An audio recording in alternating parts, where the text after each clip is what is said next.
Hey everybody, we are teaching Tilt Brush, and this Tilt Brush episode is all about the multicolor brushes. The ones that even though we choose a color here, they might not be just that color out of here. Specifically, we're going to be looking at brushes like the rainbow brush, which paints, as you can see, in a lovely rainbow. We're also going to look a little bit at the Hypercolor brush.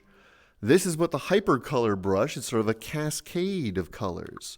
We're also going to look at Lightwire, because as you can see, even if I draw in a color, the Lightwire blinks in many different colors.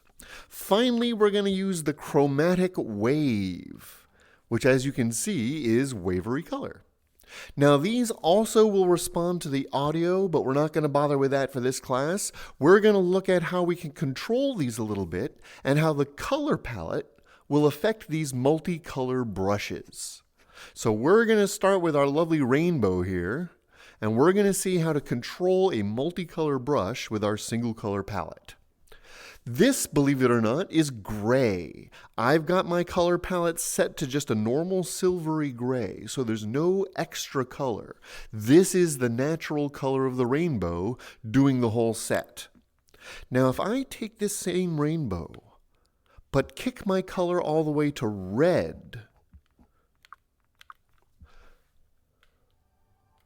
you can see how red starts to fill in more of the colors. Instead of the blues and greens, these guys are all tinted red.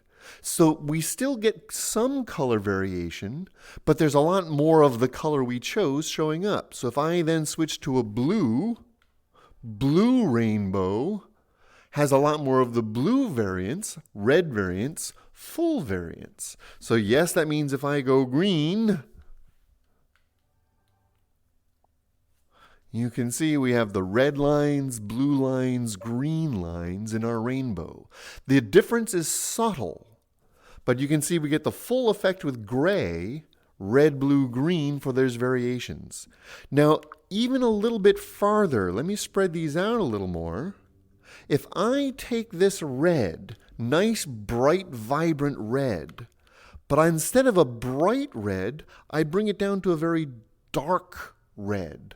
Look at the difference. In the rainbow, very little difference. So whether you use bright colors or dark colors, it's more concerned with the tone. So this is my bright blue. Here's the dark blue.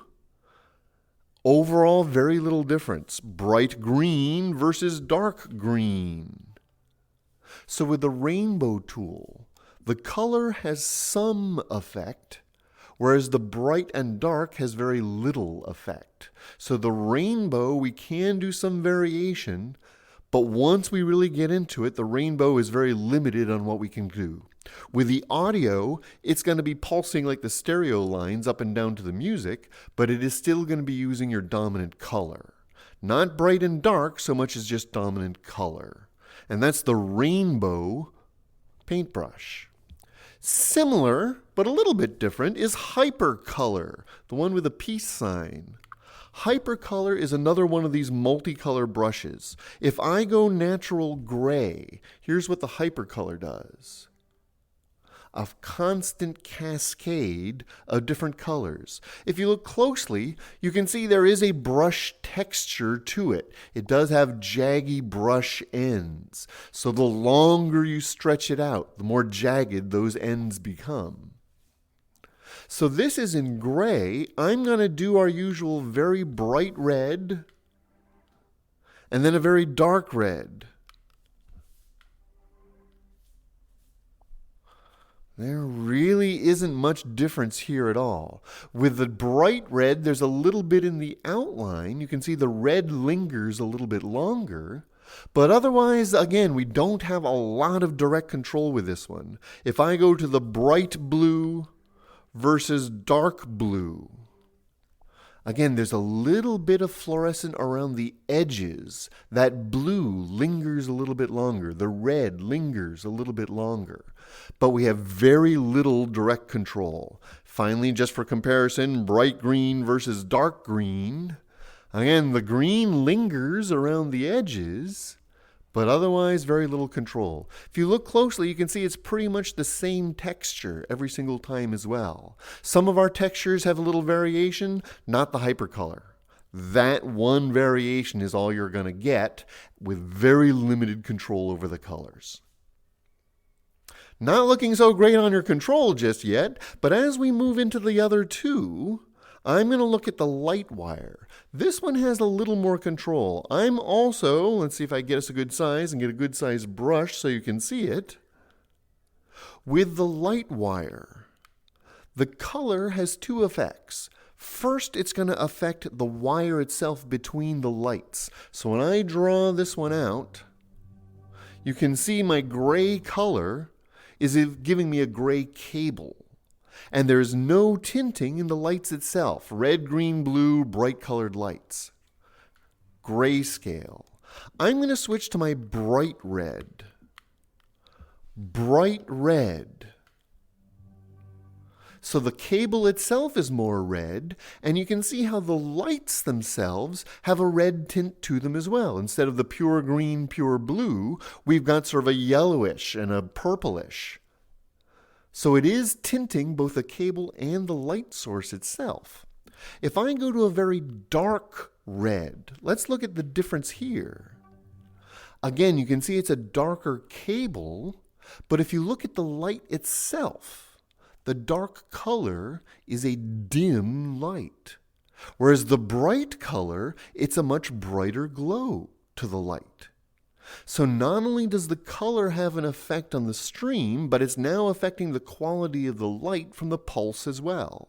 So we'll compare a bright blue to a dark blue, and again, the light and the intensity of the light. Barely see it on your screen. It's a bare little flicker in these light bulbs there. Finally, our bright green versus our dark green. So color in this multicolor brush does have a little more of an effect. With these guys, not so much, but with our light string, and now we look at our chromatic wave, these have a little more control. So the light string, light and light string itself, with a chromatic wave. Let's get a new set. Go to our gray default. Get a good size. So our gray chromatic wave. You can see it's wobbly and all of the colors mixed together. I'm going to go for the bright red. Fast warbly, almost dominant red. If you look really close, there are the other colors still in there, but they're much dimmer, they're much fainter. Bright red, bright blue, bright green, all behave as you would expect them to, but you can see a little bit of the other colors still in. Now with a chromatic wave, if I go to a dark red, it's actually going to slow down the waverlies.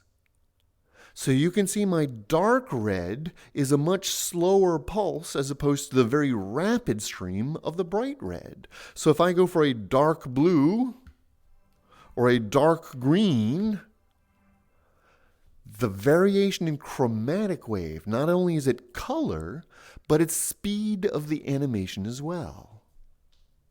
So with these multicolor brushes, we do have a variety of ways of controlling the color, some less, some more, and the way these tools work, those colors will have slight variations in their animation and how they appear. It's really up to you to try these out in different situations, to play with these in different paintings, so you can start to see where you might use some of these more interesting effects. All of these tools are affected by color, but how you use them in your painting is going to be up to you.